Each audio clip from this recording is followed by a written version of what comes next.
Hi YouTube, it's ACDodd here and welcome to another episode of On The Road Tuning with me, ACDodd. This time we got some cars other than minis, so there's a Metro featured, there is a Morris Minor featured, there's some twin carbs featured, and there's also when things go wrong and tune-ups can't be completed. So, without further ado, let's dig in. So, what have we got today? Something a bit different today. A nice little Morris Minor. This is a Morris 1000 1098cc engine. The usual. Nice, neat, basic install. HS2 carburation. It's been converted to electronic ignition. Let's just have a quick look at the rest of the vehicle. I think this has had a nice restoration at some point. Nice little van, lovely. And my job is to try and make this run sweet as. So we've got a little bit of a tap going on. So first thing I'm going to do before we get the engine hot is just check the valve clearances, and then we can go through the usual tune-up process. So sure enough, took the rocker box off and we've got some loose valves. So I'm going to go through and get these adjusted and see if we can take up some of that play. Just having a look inside the rocker box, we can see just the start formation of a little bit of milky mayonnaise. Now that doesn't mean it's the head gasket, that could mean it's just not getting sufficiently warm enough and being driven enough to burn the moisture off when it's cold. So I'll let the owner know, but I don't think that's anything to worry about at this point. Okay, so next thing we notice is we've got some multi-prong plugs in. So I don't like these in the A series, so I'm just going to change them for a set of BP5s, and hopefully that will make the engine run cleaner. These things with the inconsistent gaps can be a bit of an issue, so I think the best thing to do if you've got a set of these in your engine is just to swap them out for a set of standard plugs. I always find they seem to run better. Okay, so we're on to fueling.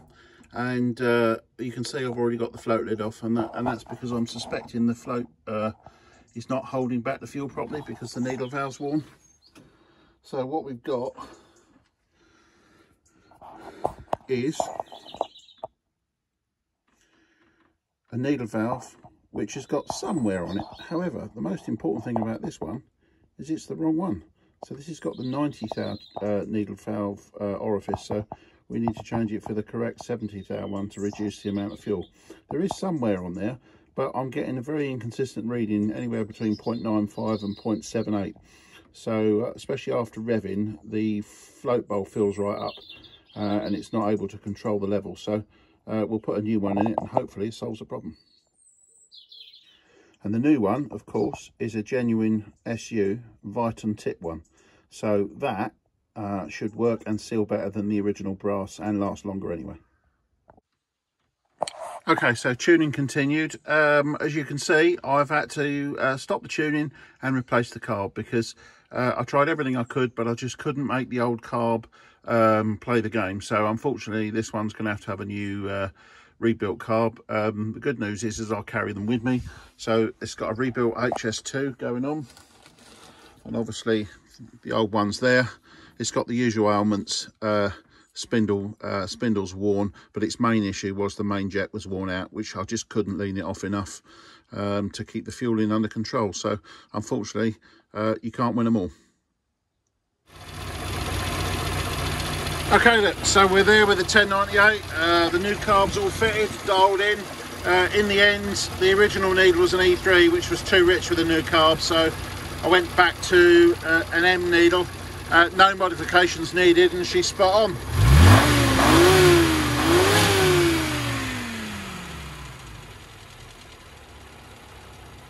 Got a nice fueling curve, so we'll get the owner to go out in now. So here we are down in Eastleigh, and we've got a lovely Replica Cooper. Fantastic car. Look at that. A nice retro machine. Not fully original, but very, very nice. And under the bonnet, we've got a twin carb beast. This one's packing a 276 cam, twin HS4 carburetors and 1.5 rockers. We've got ourselves luminous ignition. I've gone through the ignition. As you can see, I've already got the thing apart.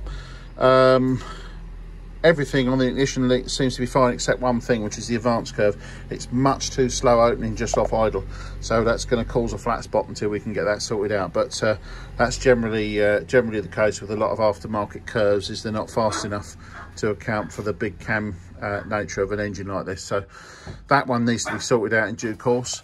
And then we're on to the carburetors. Now, interestingly, carburetors, as I received the car, you can see I've got a bar sprung needle which is basically pulled out of the top hats, so they were very loosely fitted. That's the top hat that's come off, and then the bottom of the dash pots got new needles in there now, but that was all corroded in, so they'd never come out. So we got those out, put some new needles in. The damper rods in the top of the dash pots were not matched, so one was this one on this side was much stiffer than the one on this side, so we've evened that up. So now we can start looking at the rest of the mechanism. So moving on to the linkages, both carbs needed the push rods for the choke bending because they was too long to make sure they return properly, so that's been done. And now we're going to go on to checking the fueling. It had 2 AAU needles in it. We're now changed to 2 ABDs, which I think are going to be better, but obviously they'll need to be modified to get the fueling right. So let's dig in and see where we go. Okay, so we got this one all nicely dialed in.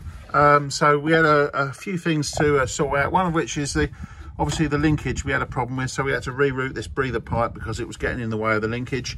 A little bit of a linkage adjustment, as I've already mentioned earlier, to make sure that those jets came back into battery once they were closed after the choke was put back in.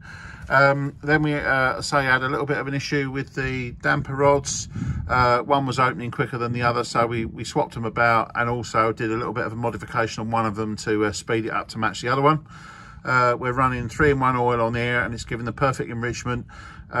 We tried, it was ABD needles were very, very, very, very lean at part throttle, so put some treble A needles in, which were still lean at part throttle, but too rich at full power. So this car's got a wideband gauge fitted, so the owner was able to go out and drive it and determine that the needles were too rich. We was running about 11.5 to 1 AFR. So came back, changed that to a pair of AAFs, which then brought the fueling back to about 13 to 1 at full power, which is just about where we want it. And then obviously lots of profiling of the needles to make them richer at the part throttle positions than the treble A needle, so that this fueled properly there, and obviously fueled properly at the top end. Also took out the red springs and put some blues in it. So all in all, we finally got these carbs to talk nicely to the engine, and the owner's been out in it, and of course he's very happy. So my work here is done. Okay, so here we go. This little car, this one belongs to Steve, and I've tuned this one before, as is a beautiful 80s Mini City. I say 80s, it's actually early 90s, so it's in lovely condition, low mileage, 28,000 miles. And Steve, I've tuned his car before, and he's come back because he's fitted a stage 1 kit now, and the needle that was supplied with it has obviously ruined the tune that I did before. So we're going to put the original needle that I manufactured for it previously back in, and then we're going to see if that needs any modifications, and we will go from there and try and get rid of his flat spots. First thing we're going to do, just had a quick look at the ignition system. It's got the correct cord on it, so what we're now going to do is we'll have a look at the condition of the spark plugs.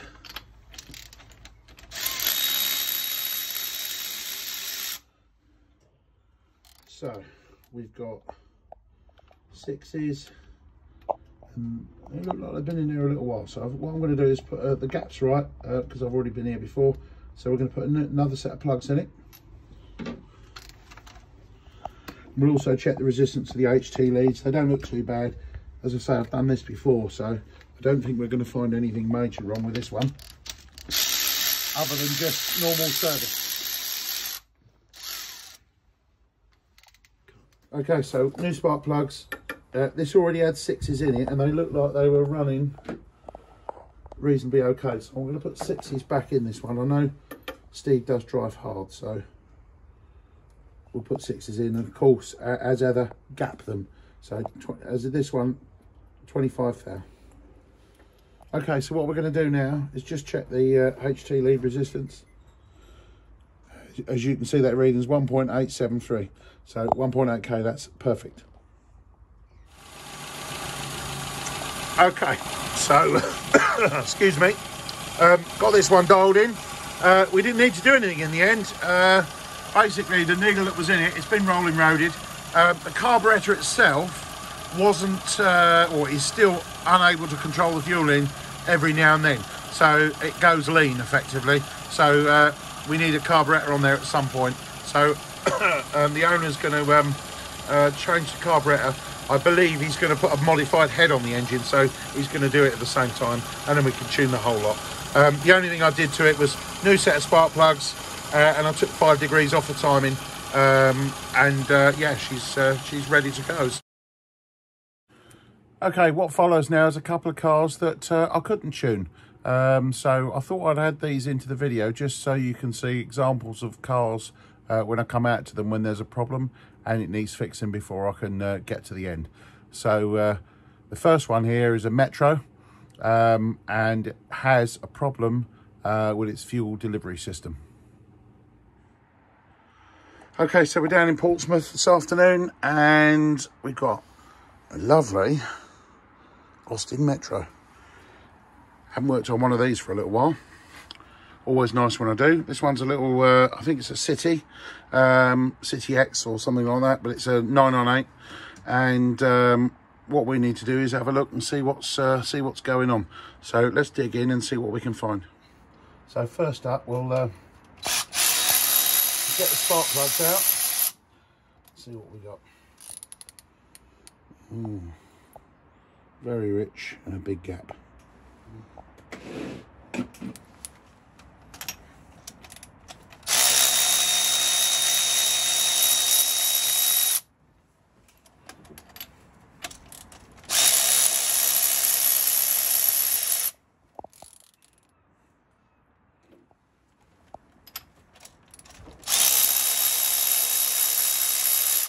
Yeah, all the same. Cool. So first thing we done, just checked the spark plug caps, and they was all too big. So I shut the spark plugs down. They're only 2 weeks old, so I've left them in there. Then I've checked the dwell angle. Now if we look at that, we're about spot on. 52, 53. When I first checked it was 45, so that means the points gap was too big. So I've taken the distributor out, adjusted the points, put the distributor back in, set the timing, and yeah, she appears to be reporting for duty. So let's now get onto the carburettor and see what we got. Okay, so what we found is I've got the engine running again. Obviously I adjusted the dwell angle, that was all sweet. Reset the timing, which was nice. Timing was about 6 degrees over the top, so I retarded that by about 6 degrees, and then got onto the fueling. Now this carburettor is one of these with economy lean out device, which wasn't working, so I've removed the link pipe, which is here, and then blocked it off, which is common nowadays. For some reason I can't get them to run with the modern fuel, so I always block them off. Anyway, in terms of the needle that's in the car, the carburettor is now working, but we've got quite a lot of wear on that needle, and as a result I believe it's causing it to go rich after sort of 4,000 RPM upwards. So what I'm actually going to do in this case is just to fit a standard, less worn needle, and hopefully that should lean her up. Okay, so when it comes to the dash pot, we've got quite thin oiling. Okay, so that doesn't look too bad, but I think it's going to be a bit thin rising, and it's once I thicken it up, it's going to be too slow dropping. When you see the 1773 damper, you know you're going to have problems. So I'm also going to convert that to a fast drop. So we got to that point, and when I put the carburetor back together, got the engine running, I then found it was flooding out of the overflow. So when I looked at the overflow, I saw the state of the pipe work that was feeding that, saw it was the original pipe work on the car.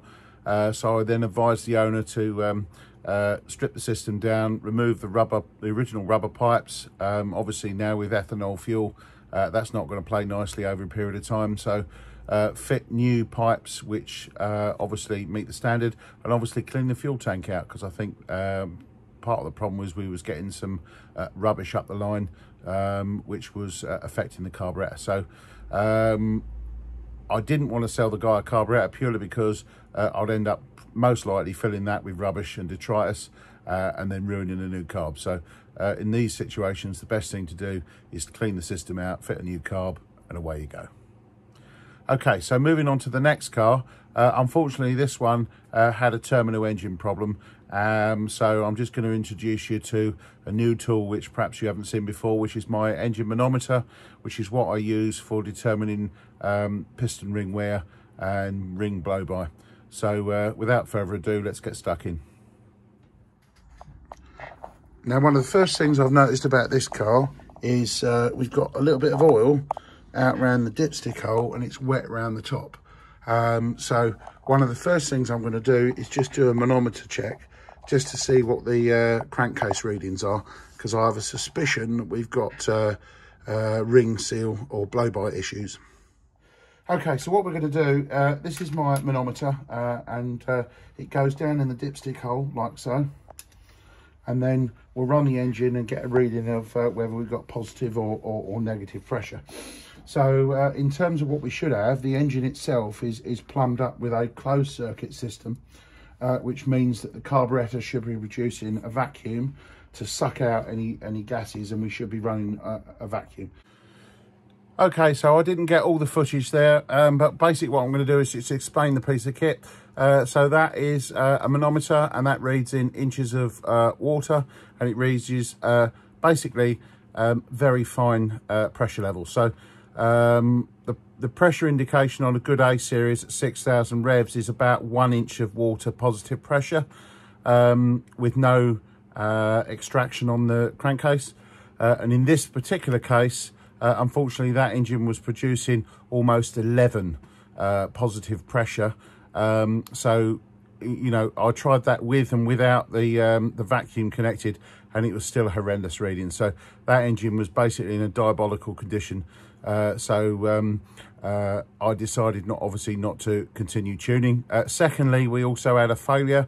The fan, when I revved the engine, moved and contacted the breather on the side of the engine because it wasn't spaced correctly, and basically destroyed the fan. So that was the end of the tune-up. This particular piece of kit I've made up into a kit, so you can't buy this as a complete assembly. So I've had to buy this and then use a piece of silicone hose to connect that, and then obviously make a reader, a pickup, which is just basically a piece of tube which goes into the sump to give me a reading via the dipstick hole. I've been using manometer readings for many years, 20 years in fact. So I referred to this as the lie detector. So when you get one of these out and you put it in the sump, there's no falsifying those readings, and it tells you straight away the condition of the engine. So that's why I use it. Anyway, hopefully you found that useful and you enjoyed that episode. I'm coming to the end of the tuning season now, so there's not going to be many more on the road tuning videos, but watch this space, because there's a few more yet before we close the season. So as ever, thank you very much, and I'll see you soon.